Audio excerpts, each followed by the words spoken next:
Everybody for, I don't know what I was expecting to say, but you know, he used the word challenges. We've been talking about challenges for quite some time now. Just before the elections, everybody was terrified of a failed state. I don't know where the mentality came from. I've gone to 47 countries which are a total disaster, falling apart, and they're not failed states. Failed state comes from a negative mindset. So challenges are a part of life. It's nothing new. You get it at preschool, you get it in primary school, you get it with the boys in high school, you get it in universities, you walk in from public schools or normal schools, the lecturer walks in, writes something on the board and walks out, and you've got a friend for yourself. You know, and you have these challenges. You come to companies, there's a problem with the CEO, there's a problem with staff, there's ego, there's conflict, you have a problem with husband and wife, parents and children, and their grandchildren are actually monsters today. They got their rights from the age of 3. You know, they want to defend themselves from this age. So these are all parts of, all challenges part of life. You see, we have a scripture, a teaching. God says, I've created man into toil and struggle. I guarantee you, he says, that you will have challenges. That's a fact of life. It's never going to go away now, tomorrow, next week, or next year. But challenges are great. It builds you, develops you, it makes you overcome things. With COVID, how industry to reorganize themselves. Doctors are very bad at management, but they had to learn management and admin during COVID to change things around to save lives. So challenges are an excellent part for development. Never run away from it. In my business, I'm disasters. I'm doing this for 35 years. All I do 365 days a year, 24/7, is listen to people's problems and see what challenges they have. You need to know how to respond to this. So you can't predict a disaster, but you need to know how to respond to it. The same in any kind of problem in the business industry or anywhere else. How do you treat and deal with this? There's only 2 ways to achieve positivity and hope. Only 2 ways. One is faith and one is spirituality. We need to go back to that. I'm not imposing my religion or beliefs on you. I say faith because people who follow a book and the others who don't follow a book. That's why spirituality is there for all of us. Spirituality is our goodness, our compassion, our kindness, our care, what all of you are showing here. Anglo-American, City Lodge, New Frontier, you know, Airlink, all the companies you mentioned, all showing your kindness and your compassion to help build this country. We can only do this together. There is no other way doing it separately. I'll talk on those points as we go along. So positivity comes from faith and spirituality. Those who don't have either, they are the ones that cause the chaos in the world. Good people don't cause chaos. Good people work together. I'll give you an example of positivity and hope. You see, 3 years ago, in winter of 2022, my trucks were going to Komani, Queenstown previously. As they climbed up the mountain, an old black lady, emphasis on race is deliberate, comes out of the house, from a house in a rural area. She's on crutches. She looks at the truck and immediately she looks heavenwards. Everybody knows our branding, our green color and our logo. The whole country knows it. She looks at it, she identifies it, she looks upwards. Because she knew something is coming out of that truck. She says, God, oh God, you never let me down. But do you know the power of that faith? You see, we need to understand something very clearly. That lady didn't call me. She didn't send me an email or a WhatsApp or a message. Neither did she call any of the officers. All she did, without connectivity, she prayed upwards and said, God, I need help. We landed up there, I don't know why and for what reason. But her prayer was answered because of her faith and spirituality.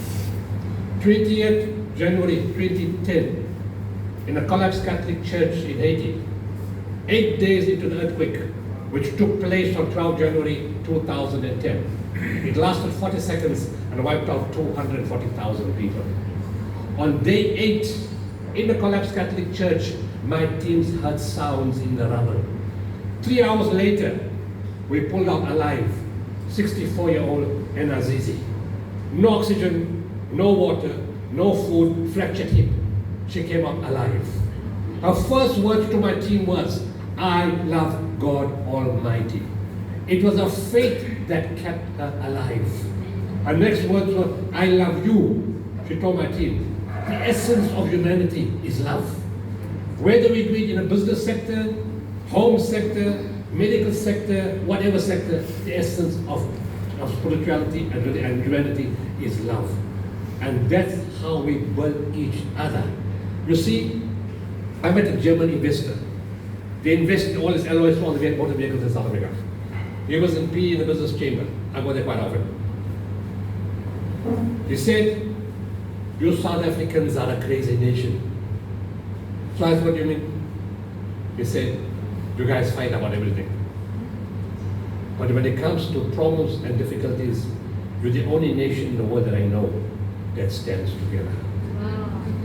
This is a foreign tourist, foreigner, investor. South Africans don't see that. We don't see our Ubuntu, we don't see our generosity of spirit, we don't see why we stand together. You see, you guys are in the tourism business. What's different between your building in South Africa or a building in Germany or a building in America? What's different with the sea? What's different with the plant? Or the mountain? Or the monument? What's different? It's nothing different. My wife fights with me. I'd say I don't go tourism. I'm not a tourist. I don't like tourism because everything looks the same to me. I'm a disaster tourist. I specialize in chaos. You see, there's something different about our tourism. It's our people. Our tourism attraction is the people of South Africa. Ask anybody who comes to this country and they will tell you what made your holiday. They will say South African people. You go other places in the world, you smile at them, it's a crime. You touch them, it's a problem. You bump into them in the trip plane, they want to kill you. They're in a state of anxiety all the time. Why I know we are different is because other people told me and my teams that on the outside. Every country we went to, within 48 hours of our intervention, they would come to us and tell us we are different. And I asked, what do you mean we're different? He said, because we got a black guy, a white guy, a Hindu guy, a Muslim guy, a Christian guy, all mixed. No, you're from South Africa. You know you guys are all mixed in. Not that. Our medical skill, you guys are untouchable. Our guys are highly, highly skilled. And where did they train? They came from our public schools, our primary schools, our secondary schools, our universities, and our institutions. You need to have hope and faith in yourselves. No challenges are insurmountable. And I'll come back to that. So they said you're different. So I said, what's different? They looked at me and they said, your attitude. I said, what do you mean? They said, people from first world countries come here with very specialized equipment, but they talk down to us. We are already broken.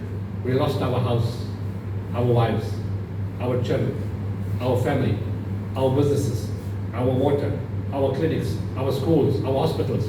We don't even know the future. Who is going to rebuild? How are we going to earn? What are we going to do? We are already destroyed emotionally and psychologically, and people talk down to us. You come from Africa. Africa, by the way, is a swear word. Wherever you go in the world, oh, you're from Africa, what did you come to fetch? Always taking out the begging bowl. They laugh at us. And we make a point of showing them who's boss. I love doing that. Putting people in their place. Because we show them the skills of our teams and what we can do. Who's going to fix Africa? Somebody from the outside? Or you? It's your responsibility. I'm very happy this tourism thing got countries from Africa here also. We need to build this continent ourselves together. You've got to be driven by that spirit that you can do it, and it can be done, and it will be done. Because that's who we are. We are South African, and we can fix anything. And I will give you one example later on about an earthquake in Turkey that took place. So, they said, you hold our children.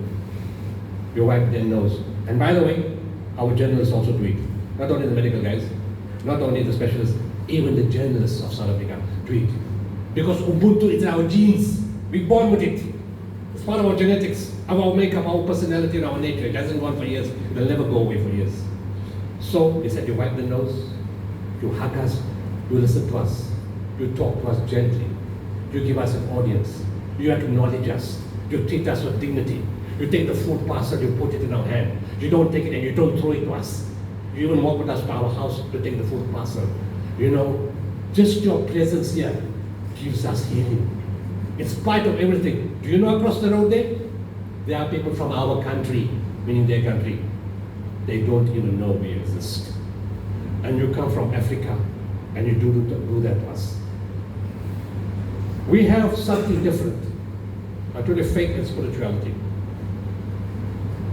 No matter the politics, the Democrat business that David was talking about, and the collapse of everything else, this country will never fail. You know why? Because God Almighty says, and you guys know it in the scriptures, in all your scriptures, He is with the sick, the ill, the hungry, the thirsty, the dying, the oppressed, those in whom injustice is done. He said, I'm with all of them. You want me? Or find me, I'm there. But He says, when they pray, I can't say no. I have to accept their prayer. Hundreds of millions of people in 47 countries have prayed for South Africa. And they said, what happened to us must never happen to you. I'll give it to you in writing that nothing will ever happen to this country because of the prayer of those people for us in a difficult time. You see, pre-COVID, you're talking about 82% already. You know what COVID did? Who did it decimate the most? The hospitality industry. No planes, no hotels, no car cars, no waiters. Hotels that had 400 staff, only had 20 staff in the hotels. People were lost, there was no food, no income, nothing. Destroyed us completely. We lost 2 million jobs, we lost 100,000 people. In the medical field, we lost 750 doctors in 9 months in 2020. And in 2021, we lost 750 doctors in 9 weeks. Years of experience gone. Have we collapsed as a country? Have we gone backwards? Our skills keep increasing because of the unity of all of us. Like the German guy said, you guys always stand together. You see, we need to take the labels off. Government, corporate, private sector, church, religious instructions, sport, NGO, police, defense force. Take the labels off. Essentially, when you take the labels off and take the uniforms off and take the branding off, what are we? Just ordinary human beings. So let's put all of us together in the stadium here at Moses Mabita. Let's all go to the stadium. No labels, no uniform, no branding. All same color clothes, white, black, green, whatever you want to wear. One color clothes. You all knows government. You all knows political party.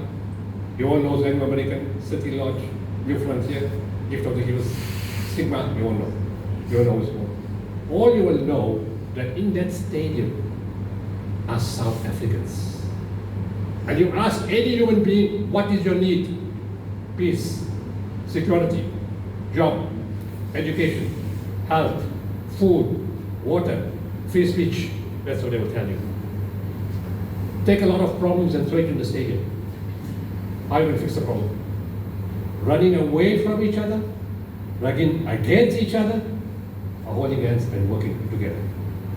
There's no other way to fix this country. DDG, government needs to work with the people. Government, corporate sector needs to work with the government. And corporate sector, some of you got very bad habits. When the government wanted to work with us, like the first world teams were coming, corporate guys were talking down to government. Yes, you got an MBA and you studied in Stanford and in wherever, Harvard and Oxford, wherever. You need to change your attitude. Talk at the same level as government. Never mind they haven't studied as much as you. They come from difficult times. And you keep saying government is corrupt. Government is not corrupt. There are corrupt people in government. Corporate is also corrupt. There are corrupt people in corporate too. When somebody charges somebody 8 million rand for an astroturf that costs 800,000 rand, who's corrupt? We need to change our system of thinking. We work together with integrity, 4 important qualities: spirituality, morality, values, and ethics. We need to imbibe all of this. Government, corporates, religious sector, everybody. There's no saint. You're going to look for a president that's a saint, you're going to die waiting. There's no saint in the country, whether in the church, in the mosque, in the synagogue, in the temple. There is no saint. We are human beings, we got faults. We look for the best points and the best people and go with what is best. Stop looking for it, it's never going to happen. Look at what is the best points and go forward, hold hands, and let's go together. So thank you very much for all the different companies for supporting people. You see, we won't fail. In 1970s, when the Middle East war took place, there was fuel rationing. We survived. In 2008, 2007, 2008, or 2008, 2009, when the world economic collapse came, we survived. Interest rates went to 24%, we survived. 94 was the greatest miracle of all time. We still don't understand that, and I don't have time to talk about it tonight. It's the greatest miracle of all time, because the whole world was waiting for this country to burn. And the country didn't burn because of faith, spirituality, and Ubuntu spirit of the masses of this country. That's a topic on its own. I don't have time to talk about it tonight. It then came COVID. It decimated the whole world. We survived. We just lost 2 million jobs, we got it back. Medical skills and training is still going on. Businesses are expanding. We lost tourism, yes. Go to Cape Town Airport today. The traffic in Cape Town is 20% more than ever before. Cape Town Airport cannot cope. Cape Town Airport has won the best airport in Africa for 10 years running. We've got so many things happening for us as a country, as a people, as a nation. We need to believe in ourselves. We need to support each other. There are various avenues. You see, they can do tariffs against us. They can block investment against us. They can do whatever they want against us. The greatest money-spending sector could be tourism, where you can get millions of people coming here. We don't need foreign direct investment. They will come with their money. Your hotels, your streets, your shops, everything will get busy. One other thing, sorry, I'm a very blunt guy. You guys need to look at the prices you charge in the hotels, in the catering, in everything that you do. Have a moderate price, one person is going to send 5 more, 5 going to send 15 more, and that's going to be a knock-on effect throughout the country. If you go to any country and you feel ripped off, you will never go back there again. You're the loser. We need to, I don't know what, if you've got a board or you've got some kind of an organization that says, let's look at pricing in a decent way and support the smaller guest houses in the rural areas and market them and market each other. The more the money circulates in the economy, we all benefit. You can't benefit on your own. You need buyers. You need people to help you. You need people to spend money. And if everybody's got money, we all benefit. I'm going to give you the last story of a very strong spiritual story. And you need to understand this is where I come from. Gift of the givers is totally spiritual. I'm not going to these things, it's not appropriate for tonight. But I'm going to give you one example. In '93, we designed the world's first containerized mobile hospital. A world first, a product of South African technology and South African engineering. No government, no agency in the world had ever built. We built the first containerized mobile hospital. 28 state-of-the-art units. Theater, X-ray, ICU, casualty, burns, dental, physiotherapy, gynecology, obstetrics, orthopedics, dentistry, and all of. 28 containers, a bus, an ambulance, a generator, 10 containers of backup supplies, sutures, medicines, IV lines, and enough fuel to run the entire hospital if it gets into trouble for 1 whole year. We did CNN Philip Hospital on 1st February 94. It said the South African containerized mobile hospital is equal to any of the best hospitals in Europe. We deployed it in Bosnia. Now let's go forward, 2022. November 2022, my friend calls me from Cape Town and he says, would you like to meet the new general manager of Turkish Airlines? He's coming from San Francisco. I said, in my business, I need to know logistics, airline partners, everything I got to know because I'm in disaster. I need every connection. But I won't meet him now. Let the universe tell me when to meet him. So I don't write anything down. 1st February, I'm climbing the steps in the plane in King Shaka, getting to the plane to Cape Town. As I'm walking up the steps, the voice comes to my head, call him now. So I call him in Cape Town. I said, Nissan, check your Turkish guys here. He calls back 2 minutes later, yes, 9:30, Sarai restaurant, waterfront, 9:30 tonight, 1st February. I meet the guy. We have our tea, we start eating. My first words to him, Muhammad Sona Aiden, I have one request from you. In the event an earthquake hits a country, can you arrange rapid movement? No bureaucracy, no red tape. Search and rescue teams, medical teams, dog handlers, dogs, search and rescue equipment, medical equipment, tents, blankets, food, medicines, bottled water, sanitary pads, and dieters and energy food. Can you do it instantly and you don't lose any of my equipment? He said done. 1st February 2023. 5 days later, 6th February, 4:10 a.m., the earthquake hits his country. What's the chance of that being a coincidence? There is no coincidence in spirituality. Because of that arrangement 5 days earlier, in November 2022, The search and rescue teams were on a flight in 24 hours. In 48 hours, the dog handlers and 5 dogs were on the plane. 172 countries in the world responded to the Turkey earthquake. We were one of the first few. And when we got there, 300 teams came from different countries. Only 12 teams were selected to go to the place called Hatay, a place I had been a few months previously. I've been to Turkey 28 times because my school 2 teachers from there.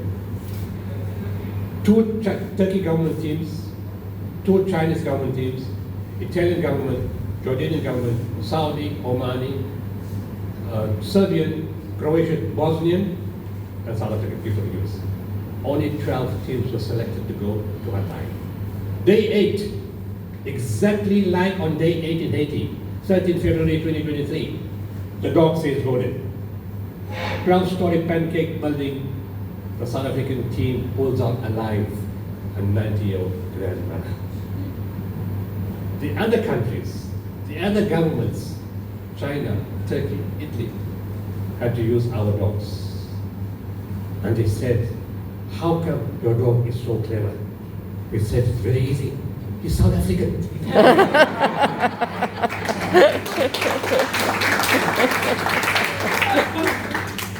The dog imbibes the qualities of the dog handler. The dog handler is compassionate, is caring, is gentle, the dog becomes that. Our genetics are going to the animals also. The more we develop that, it passes on with faith and spirituality. And there the story comes to an end. When that happened, the Bosnian team leader comes and touches my team leader on the shoulder and he starts sobbing. So my team leader asked him what happened. He takes out the wallet from his pocket, takes out a picture. In the picture there's a baby and a woman. He says, that baby, that's me. That woman is my mother. What are they going to do with us? He says, we know your name. We ask, what do you mean? He says, in 1993, you guys brought a hospital to Bosnia. I was born in that hospital. The best example of paying it forward. Ladies and gentlemen, we've got a great country. Don't be negative, be a patriot, speak positive, hold each other's hands. The blessings will come and we'll overcome any challenge in this world. Thank you very much.